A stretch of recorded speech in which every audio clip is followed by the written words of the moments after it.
నాయన ఉన్నాడుగా, మన మంచి కోరేవాడు ఆయన కన్నా ఇంకెవరెవరు ఉన్నారా ఎక్కువ?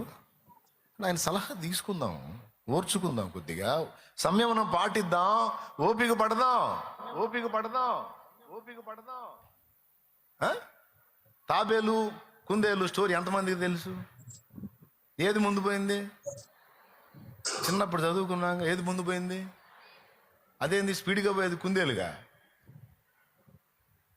దేవుని నడిపింపట్టు ఉండొచ్చు, కానీ నీకంటే ముందు పరిగెత్తిన కుందేళ్ళని వెనకబడతాయి.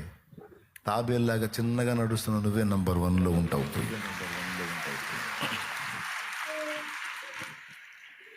పలుగాకి లోకం నిందించిన ఏకాకి వై నీవు రోదించిన, పలుగాకి లోకం నిందించిన ఏకాకి వై నీవు రోదించిన, అవమాన పర్వాలు ముగిసేనులే, ఆనంద గీతాలు పాడేవులే, నవ్వినోళ్ళంత నీ ముందు తలను వంచేరు ఇక ముందు, నవ్వినోళ్ళంత నీ ముందు తలను వంచేరు ఇక ముందు, ఉందిలే దీవెన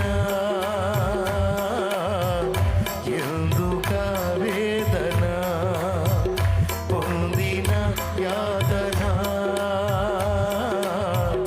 దేవుడే మరచునా, కన్నుల జారిన కన్నీళ్ళు తడిపెను దేవుని పాదాలు, ఇప్పటి నుండి నీ కళ్ళు చూచును దేవుని కార్యాలు. దేవునికి మహిమ.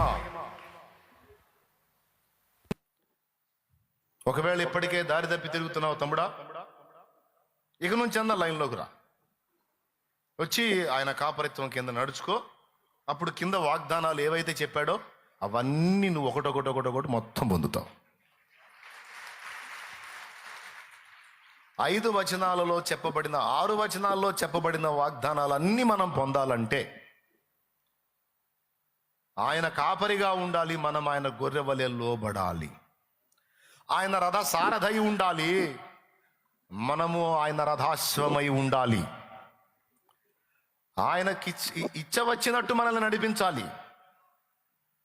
అంతకు మించిన మంచి సారథి ఇంకొకడు లేడు, అంతకు మించిన మంచి కాపరి కన్న తండ్రి ఇంకొకడు లేడు. ఎందుకంటే సదా మన మేలును 100% కాంక్షించేవాడు యేసయ్యే.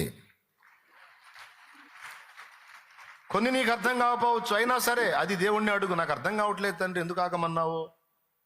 ఇది తొందరపడి స్టెప్ తీసుకోవాల్సింది కదా, ఆగమన్నావు ఏంటంటే ఆగంటాడు ఆయన. ఎందుకు ఆగమన్నావు అర్థం కాలేదని కనిపెట్టు.